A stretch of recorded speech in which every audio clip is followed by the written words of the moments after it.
Assalamualaikum dear students, my name is Mohammad Aslan Shafiq and welcome to AppSex online sport program. Students last lecture में हम लोगों ने देखा if else statement के अगर आपके पास कोई कंडीशन आ जाती है तो उसको हम किस तरह जो है वो उसको इम्प्लीमेंट कर सकते हैं प्रोग्रामिंग में। अब यहाँ पे आज जो है वो हम पढ़ेंगे इफ़ एल्स इफ़, या उसको आप एल्स इफ़ स्टेटमेंट कह सकते हैं, सही नाम उसका इफ़ एल्स इफ़ ही है। इफ़ एल्स इफ़ स्टेटमेंट पढ़ेंगे। इफ़ एल्स इफ़ स्टेटमेंट जो है वो मल्टीपल चॉइस कंडीशंस के लिए जो है वो हम यूज़ करते हैं।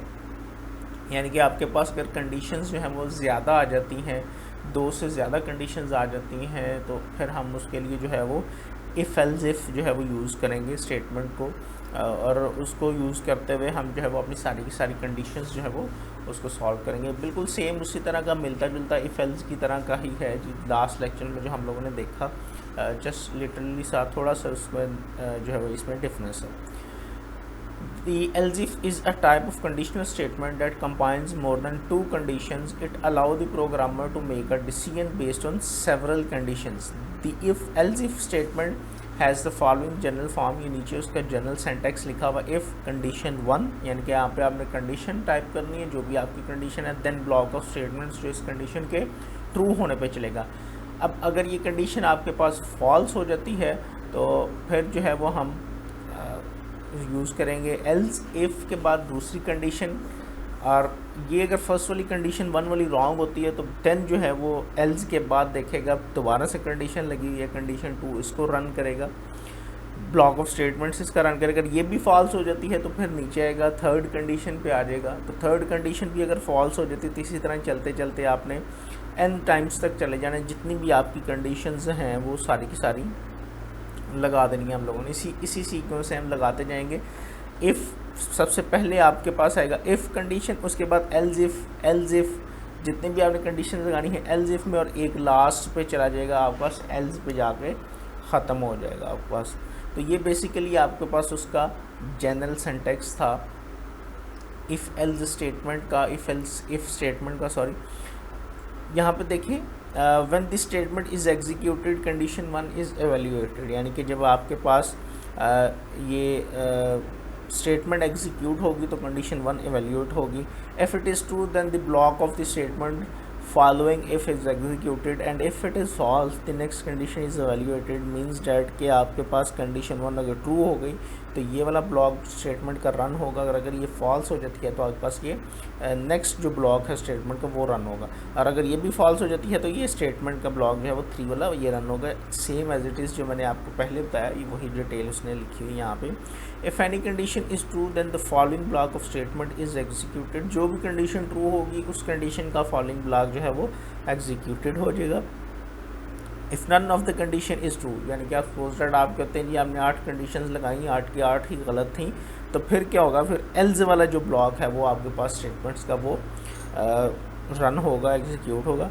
If a single statement is to be executed after if else if or else instead of a set of statement then the braces are not required। this is very important। ये वाला आखिरी जो point है कि else if के बाद अगर आप लाइन जो एग्जीक्यूशन लाइन है, ये स्टेटमेंट्स हैं, ये सिर्फ एक लाइन है, सिंगल लाइन है, तो आपको ये ब्रेसेस लगाने की ज़रूरत नहीं है। अगर आपके पास ये ज़्यादा लाइंस हैं फिर आपको ब्रेसेस लगाने की ज़रूरत है। अगर एक लाइन है तो वो डेफिनेटली else if के बाद सिर्फ वो एक ही लाइन को कंसिडर करेगा। प्रोग्राम में देखते हैं इसको कि हम इसको किस तरह इम्प्लीमेंट कर सकते हैं। हमारे पास जो है वो इसको किस तरह हम इसको यूज़ कर सकते हैं, इसी वाले प्रोग्राम को जो है वो हम बनाने की कोशिश करते हैं। The following program reads a mark of students and points his letter grade according to the following scheme. यानी कि सबसे पहले तो आपने यूज़र से मार्क्स जो हैं वो मार्क्स लेने के बाद आपने ये बताना है कि वो मार्क्स का ग्रेड गैप। यहाँ पे देखिए आपके पास कंडीशन कितनी ज़्यादा होगी। कंडीशन 1 आपके पास है कि 80 और 100 के दरमियान है, कंडीशन 2 है 70 और 79 के दरमियान है, कंडीशन 3 है कि आपके पास अगर वो मार्क्स में 60 और 69 के दरमियान आते हैं, और 5 में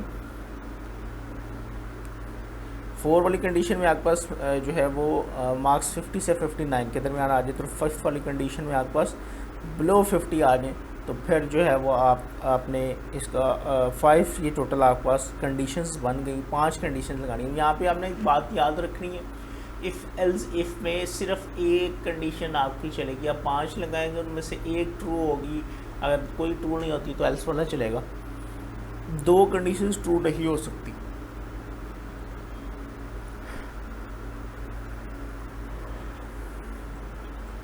बिल्कुल ये आपके पास मल्टीपल चॉइस क्वेश्चंस की तरह की है कि एक ही ऑप्शन जो है वो आपका सेलेक्ट होगी। तो ये आप देख लें, इसको कोड करते हैं डेव C++ में। सबसे पहले हम लिखेंगे hash include stdio .h, then include ownio.h,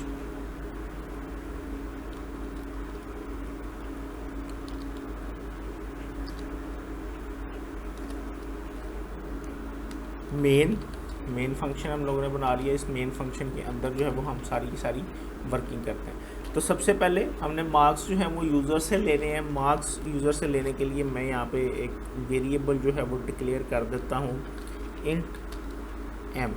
मैंने एक वेरिएबल डिक्लेयर किया इंटीजर टाइप का, मार्क्स इसके अंदर जो है वो हम स्टोर करवाएंगे। तो सबसे पहले हम जो है वो यूज़र से मार्क्स लेते हैं। उसके लिए मार्क्स यूज़र से लेने के लिए हमें पहले उसको बताना पड़ेगा भाई मार्क्स एंटर करें। तो उसके लिए हम क्या करते हैं, प्रिंट एफ स्टेटमेंट को जो है वो यूज़ करते हैं, और प्रिंट एफ स्टेटमेंट को यूज़ करते हुए हम मैसेज उसको शो करवाते हैं कि अपने मार्क्स जो है वो एंटर करें। एंटर योर मार्क्स, यहाँ पे आप कुछ भी जो है वो लिख सकते हैं, अपनी मर्ज़ी की जो है वो स्टेटमेंट अगर आप लिखना चाह रहे हैं। तो ये उसको एक स्टेटमेंट जो है वो प्रिंट हो गई कि आप मार्क्स जो है वो एंटर करें। हम इसको मार्क्स को एंटर करवाना चाह रहे हैं इस m के अंदर, वैल्यू इसका मैं m के अंदर आ जाए। तो उसके लिए हम स्कैन एफ स्टेटमेंट जो है वो यूज़ करते हैं यूज़र से इनपुट लेने के लिए, ऑलरेडी जो हम लोग सबसे ये पहले पढ़ चुके हैं। तो स्कैन एफ, अब ये चूँकि हमने इंटीजर टाइप की जो है ये वैल्यू यूज़र से इनपुट करनी है, तो इंटीजर टाइप के लिए जो है वो हम यूज़ करते हैं, हम यूज़ करेंगे डबल कोट्स के अंदर %d इंटीजर के लिए, कॉमा किसके अंदर वैल्यू स्टोर करनी है, एंड m के अंदर जो है वो उसकी वैल्यू स्टोर हो जाए। ये आपके पास सिंपल सा सिंटैक्स था वैल्यू जो है वो यूज़र से एंटर करवाने की। यूज़र से वैल्यू एंटर होगी आपके पास। अब ये m आपके पास आ गया। अब आपने इस m को चेक करना है कि क्या m की वैल्यू जो भी यूज़र ने एंटर की है वो आपके रिक्वायरमेंट्स के मुताबिक किस वाले जो है वो उसके अंदर पोर्शन में आ रही है, वो 60 to 70% में है, कितनी परसेंटेज है, हमने इसको चेक करना। ग्रेड के लिए हमने इसको चेक करना। तो हम सबसे पहले कंडीशन लगाते हैं, ग्रेडिंग क्राइटेरिया हम यही रखते हैं 80 से 100 तक का अगर आपके पास ये मार्क्स होंगे तो ग्रेड आपके पास A होगा। तो हम यहाँ पे कंडीशन लगा देते हैं if m is greater then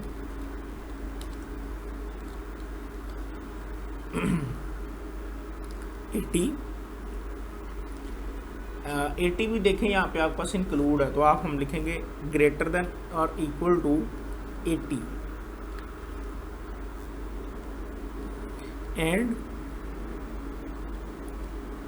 m is less than और इक्वल टू 100, यानी कि इनके दरमियान जितने भी नंबर हैं 80 से बड़े और इक्वल और 100 से लेस देन और इक्वल जितने भी नंबर हैं वो आपके पास स्टेटमेंट के अंदर आ जाएंगे। इसको हम लोगों ने चेक करना है। अगर तो ये वाली कंडीशन आपके पास ट्रू होती है तो फिर हम क्या करेंगे, उसको शो करेंगे प्रिंट एफ, हम उसको शो कर देंगे डबल कोट्स के अंदर योर ग्रेड इज़ A। उसका ग्रेड जो है वो आपके पास A है, ये हमने उसको शो करवा दिया। अब ये आपके पास इफ़ वाली कंडीशन लग गई। अब हमारे पास ये एक कंडीशन होगी। अब हमने दोबारा से जो है वो कंडीशन जो है वो लगानी है। तो उसके लिए हम क्या करते हैं, दूसरी कंडीशन लगाने के लिए आपको लिखना पड़ेगा एल्स इफ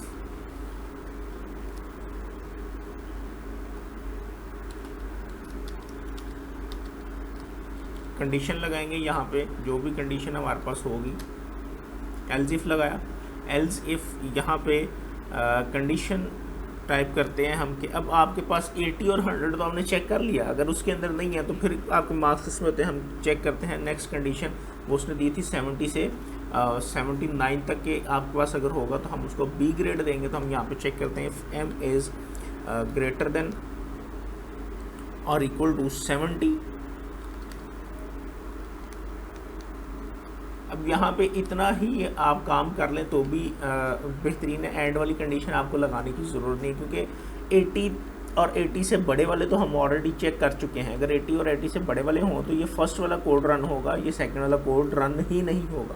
अब हम यहाँ पे अगर ग्रेटर देन सिर्फ 70 चेक कर लें तो भी हमारा काम जो है वो चलेगा। कंडीशन लगाई, हम दोबारा से जो है वो प्रिंट एफ स्टेटमेंट इसको यूज़ करते हैं, इसी स्टेटमेंट को।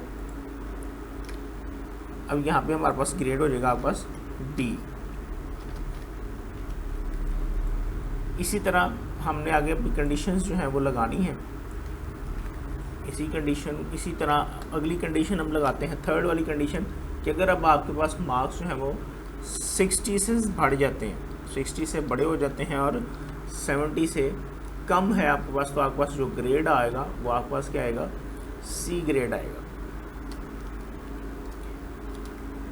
फिर से कंडीशन, अगर आपके जो मार्क्स हैं वो अब आपके पास बढ़ गए हैं, 50 से ग्रेटर हैं और 60 से लेस हैं, ये आपके पास कंडीशन थी, 50 से ग्रेटर और 60 से लेस हैं, तो आपके पास ग्रेड क्या आएगा, डी आएगा।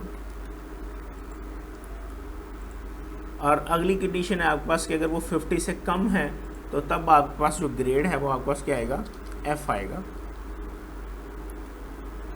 तो हम यहाँ पे कंडीशन और लगाते हैं कि अगर आपके पास मार्क्स जो हैं वो लेस देन 50 हैं, आपके पास मार्क्स लेस देन 50 हैं तो आपके पास जो ग्रेड है वो आपके पास एफ आ जाएगा। अब ये सारी की सारी कंडीशंस हमने देखिए कितनी कंडीशन लगाई, 1 कंडीशन, सेकंड कंडीशन, ये आपके पास ये वाली थर्ड कंडीशन, फोर्थ कंडीशन और फिफ्थ कंडीशन, 5 कंडीशंस लगाई, इनमें से कोई एक कंडीशन रन होगी, जोन सी कंडीशन आपके पास ट्रू हो तो आपके पास वो रन हो जाएगी। अब यहाँ पे देखें 5 कंडीशंस लगा दी, अब जब 5 कंडीशंस आपने लगा देनी है, ये सारी कंडीशन होगी, देन हमारे पास एल्स वाला पोर्शन अभी भी है। अब इसमें इस तरह कर सकते हैं हम, ये जो लास्ट वाली कंडीशन है इसको हम एल्स में भी लगा सकते हैं कि अगर एल्स में आपके पास प्रिंट एफ कर दें, अगर आप प्रोग्राम ज़्यादा अच्छा करना चाह रहे हैं तो आपने ये सारी कंडीशंस जो हैं वो लगा के उसके बाद एल्स में देखें मैं लिख रहा हूँ प्रिंट एफ वाली स्टेटमेंट दोबारा से यूज़ करते हुए कि अगर वो जो है वो एंटर करने वाला जो यूज़र है वो आपके पास 100 से ज़्यादा या 100 से 0 से कम मार्क्स यानी नेगेटिव में मार्क्स एंटर करते तो फिर जो है वो इनपुट आपके पास हो जाएगी इनवैलिड मार्क्स।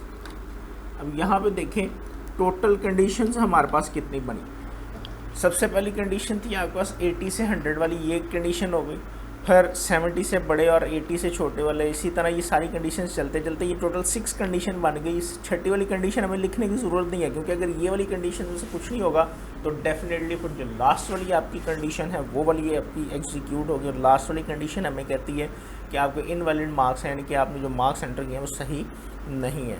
तो ये आपका 6 कंडीशन बन रही थी इस प्रोग्राम में कि अगर वो 100 से कम ज़्यादा मार्क्स जो है वो एंटर कर देता तो तब हम इसको क्या जो है वो डिस्प्ले करवाएंगे। तो ये सारे के सारे हमने यूज़ कर दिए, कंडीशंस लगा दी। ये इफ़ एल्स इफ़ है आपके पास, या इसको आप एल्स इफ़ कह सकते हैं। अब जब आपको 2 या 2 से ज़्यादा कंडीशंस लगानी पड़ती हैं तो उसके लिए हम जो है वो इसको इफ़ एल्स इफ़ को यूज़ करते हैं। लास्ट वाली स्टेटमेंट हमने पढ़ी थी कि अगर आपके पास इफ़ के बाद या एल्स इफ़ के बाद अगर सिंगल स्टेटमेंट है तो आपको करली ब्रेसेस लगाने की ज़रूरत नहीं। यहाँ पे भी देखिए हमारे पास सिंगल ब्रेस है तो कोई फ़र्क नहीं पड़ेगा अगर मैं यहाँ पे ये ख़त्म कर देता हूँ करली ब्रेसेस भी। लेकिन करली ब्रेसेस मैं रिकमेंड करूँगा कि आप लोग लगाएं, कि इस तरह आपको कंफर्म हो जाएगा कि ये सही क्लियरली नज़र आएगा प्रोग्राम में कि ये किसका पोर्शन कहाँ पे है। यहाँ पे जो है वो इजीली वो उसको अंडरस्टैंडेबल जो है वो फॉर्म आपके पास इजीली हो जाएगी। प्रोग्राम ख़त्म हुआ हमारे पास यहाँ पे गेट ch लगाते हैं और इसको रन करके देखते हैं हम। फर्स्ट ऑफ ऑल हमने इसको सेव करना है, इसको सेव करेंगे, देन कंपाइल करेंगे। कंपाइल करके देखते हैं, एरर हमारे पास कोई एरर नहीं आया। रन करते हैं, देखिए ये आपके पास मैसेज डिस्प्ले हो गया, एंटर योर मार्क्स। तो मैं यहाँ पे एंटर करता हूँ 500।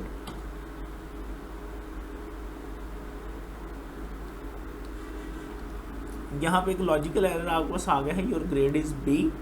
तो इस एरर को ख़त्म करने के लिए हमें क्या करना पड़ेगा, इसको दोबारा से जो है वो यहाँ पे हमें डबल कंडीशंस अगर आप लगा देते हैं तो आपके पास ये हो जाएगा। मैं यहाँ पे दोबारा से डबल कंडीशन लगाता हूँ।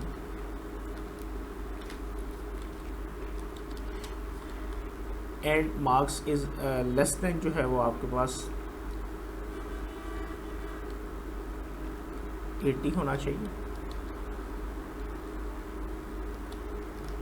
ये यहाँ पे ज़रूरत इसलिए पड़ी कि उसने फर्स्ट वाली कंडीशन चेक की, 500 आपके पास मार्क्स है तो फर्स्ट वाली कंडीशन तो गलत हो गई। तो सेकंड वाली कंडीशन उसने चेक की, वो कंडीशन सही थी, m इज़ ग्रेटर देन 70, यानी कि मार्क्स आपके पास 70 से ज़्यादा थे। यहाँ पे हमने रिस्ट्रिक्शन नहीं थी लगाई 80 के लिए। हाँ, अगर हम इससे कम मार्क्स एंटर करते 100 से तो फिर वो डेफिनेटली ये सारी कंडीशंस जो हैं इनमें से सिलेक्ट करता, लेकिन हमने उससे ज़्यादा अपना एरर चेक करने के लिए एल्स के लिए हमने ज़्यादा मार्क्स एंटर कर दिए, तो वो इस कंडीशन को उसने बाईपास कर दिया। वो 70 से ज़्यादा था, कंडीशन ट्रू हो गई आपके पास। तो इसी तरह ये डबल कंडीशंस हम सब पे लगा देते हैं। यहाँ पे हमारे पास कंडीशन आ जाएगी लेस देन 70, और इसी तरह यहाँ पे कंडीशन आ जाएगी हमारे पास लेस देन 60, और ये कंडीशन यहाँ पे डबल आपको लगाने की ज़रूरत नहीं है, लेस देन 50 वैसे ही है। यहाँ पे भी अगर हम लगा देते हैं अपने प्रोग्राम को अच्छा बनाने के लिए, तो ग्रेटर देन 0, ग्रेटर देन और इक्वल टू 0, 0 से बड़े और 50 से छोटे अगर आपके पास नंबर आ जाते हैं तो वो सारे के सारे F ग्रेड में आएंगे। अब इसको दोबारा से कंपाइल करते हैं, रन करके देखते हैं। 500 मार्क्स मैंने 502 एंटर कर दिए, तो ये देखें साथ ही उसने मैसेज डिस्प्ले कर दिए इनवैलिड मार्क्स। तो हम इसको दोबारा से जो है वो रन करते हैं कंपाइल करके। अब चेक करते हैं, सपोज दैट 50 मार्क्स एंटर किए तो your grade is D, 50 marks enter किए हम लोगों ने। तो D अगर 50 से कम होते तो आपके पास जो है वो इनवैलिड का सॉरी ये 50 से कम होते तो ग्रेड F आता आपके पास। तो ये अकॉर्डिंग टू कंडीशन था। अगर हमारे मार्क्स जो है वो ये 0 और 100 की तरह नहीं होंगे तो इनवैलिड आपको आउटपुट जो है वो दे देगा। ये आपके पास एक सिंपल सा प्रोग्राम था, छोटा सा, जिसमें आपने मल्टीपल कंडीशंस को लगा के उसको जो है वो बनाना सीखा है। इसकी आपने प्रैक्टिस करनी है अच्छे से, और कोई भी क्वेश्चन है इससे रिलेटेड एलजेफ से वो आपने मुझे बताना है। इसकी एग्जांपल्स जितनी हैं एलजेफ की आपके बुक में दी हुई सारी की आपने प्रैक्टिस करनी है और मुझे आपने सेंड करनी है। Thank you very much.